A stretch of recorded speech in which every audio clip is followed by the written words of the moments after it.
Right, so today we're going to look at the surface area of cylinders. And remember, surface area is a two-dimensional measurement, and it is pretty much thinking of it as how much wrapping paper is required to cover the surface of a three-dimensional figure. So let's say we have a cylinder, and it's got a measurement on the top, it's got a circle at the top, and it has a radius. And then we have another circle at the bottom, which also has a radius. And then you have a height. Okay, so if I were to figure out how much paper would be required to wrap this cylinder up, I would have to just figure out a circle here, and the paper that wraps around the cylinder. So if I'm going to draw a net, meaning draw this figure flattened out, you would have a circle, two circles, and then you'd have a rectangle in the middle. This rectangle would get rolled up, and then you'd have a top and a bottom. And this rectangle would be considered the lateral surface.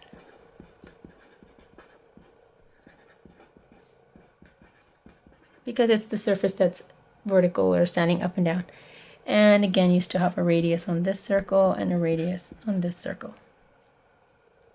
Now, the formula requires us to add this circle, and the lateral surface area together. These three shapes combined would represent the surface area of this cylinder. Now, there's some measurements that we need to consider as we're doing this. So, surface area is going to equal the area of both circles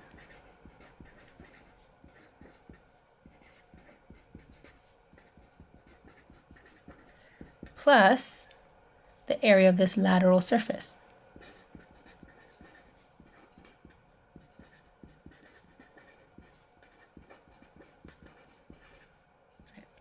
So, in doing this, we need to come up with our formulas for those shapes.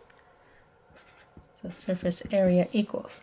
All right, so we have two circles. So 2 times the area of one circle. They're going to be identical circles, so we would just say the area of this circle we know is pi r squared. All right, so this would cover the two circles. Okay. Then we're still going to add this lateral surface. All right, well, it's the shape of a rectangle. So we know that rectangles are base times height. Now let's label the parts that we know. If I have a height here, this is also the height. Okay. However, I need to know the base of that rectangle. I need to have the length and the width, or if you want to call it base and height. So let's see. If I have this surface area, this distance here,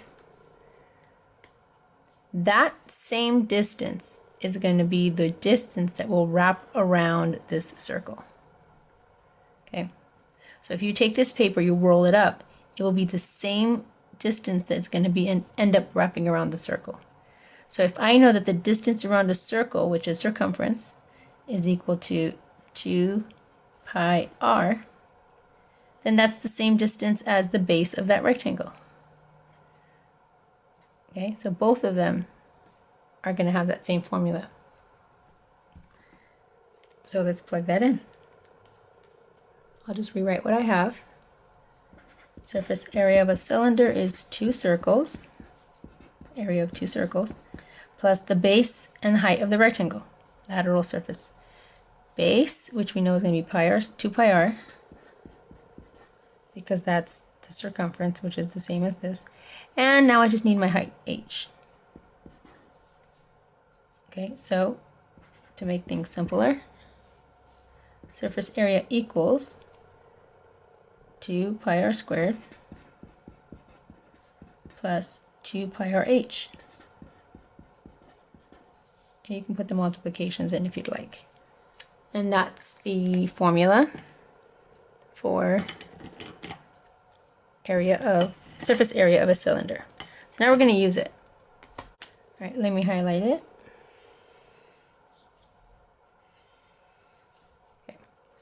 So let's look at the first example.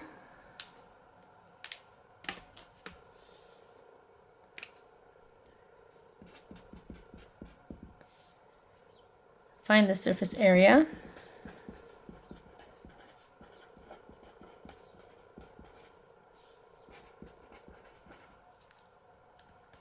And we have a cylinder.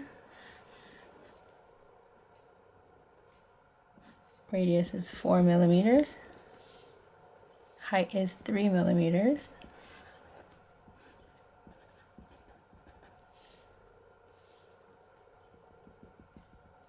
And we need to find the surface area. So again, we're going to have two circles.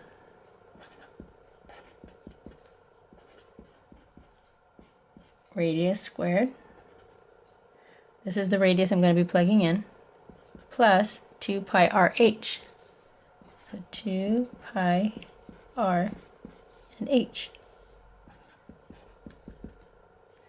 And so it's 2 pi. My radius is 4 squared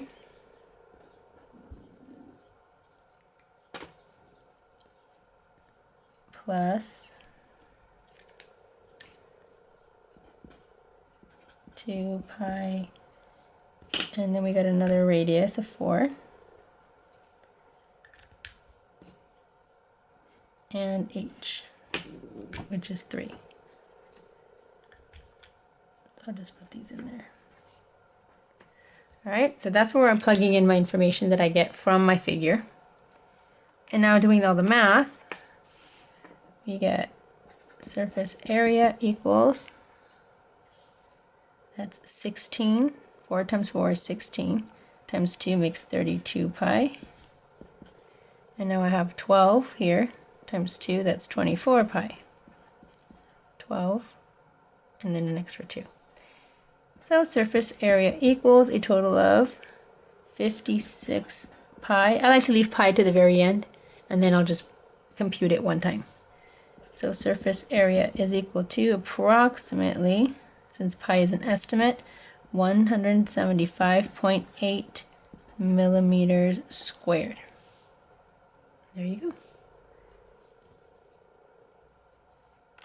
right, so example 2. It's talking about a can of peas with 1 inch in radius and 2 inches in height. And the label on there says peas.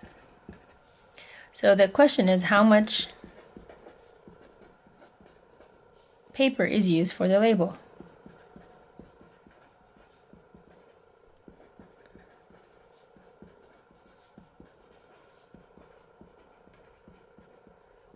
So that means that we were really just focusing on the lateral surface area, right? The area, surface area that's vertical on this cylinder.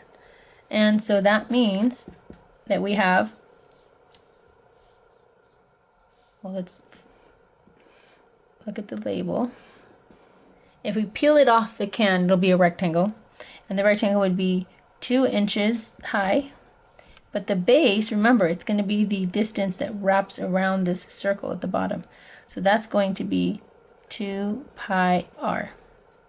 Surface area is going to be base times height. And you can go ahead and plug in the radius, which is 1.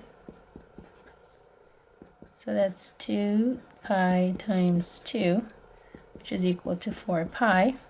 Which is approximately equal to 12.56 inches squared. Right, not too bad. We did not have to include the area of the circles for this one because they only wanted the lateral surface area. They only talked about the label. All right. So again, this distance here is the same as the distance that wraps around this circle. Same as this circle. So if I wanted this base, it's the circumference of this circle. And in case you forgot, circumference equals 2 pi r. So the lateral surface area would be base times height. So this was my base, and that's my height. This came from the radius of 1, plugged it in, and my height of 2.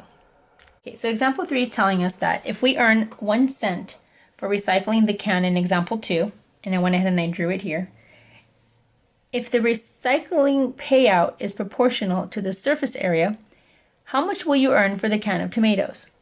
Okay, so the idea is we already know that recycling this can of peas gives us 1 cent. However, this can of tomatoes is larger, but there is a direct proportion between the surface area and the payout. So we are going to need to find the surface area for both cans individually. So here are the formulas for surface area.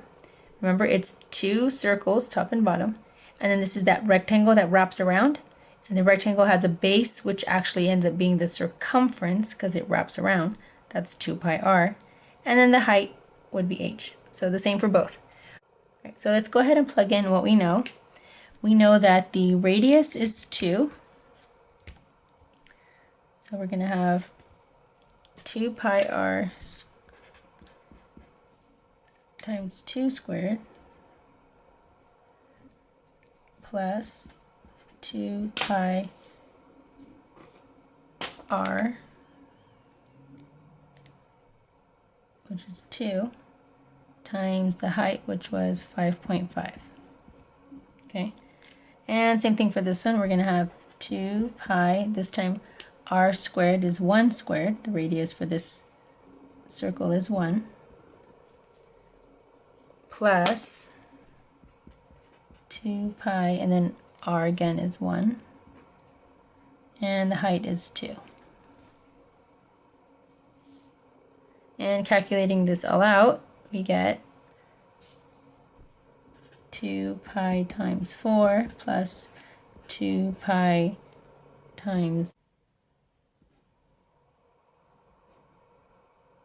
11. 5.5 times 2 is 11. And altogether we get 8 pi here. 2 and 4 make 8. 2 and 11 make 22 pi. So altogether that is 30 pi. Okay. And then now over here, 1 squared is 1. And times 2 makes 2 pi. And 1 times 2 is 2, plus 2 more pi makes 4 pi, for a total of 6 pi.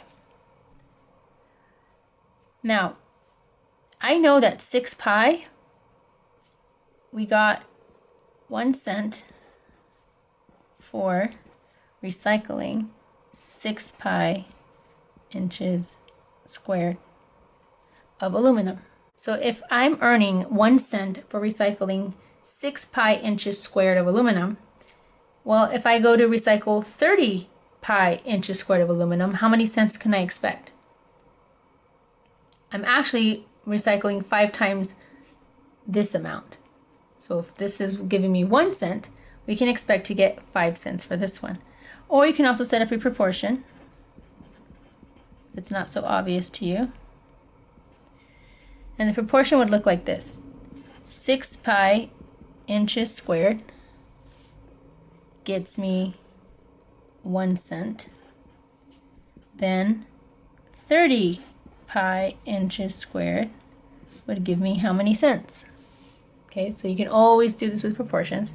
Then you'd cross multiply and you'd get 30 pi times 0.1 equals 6 pi times x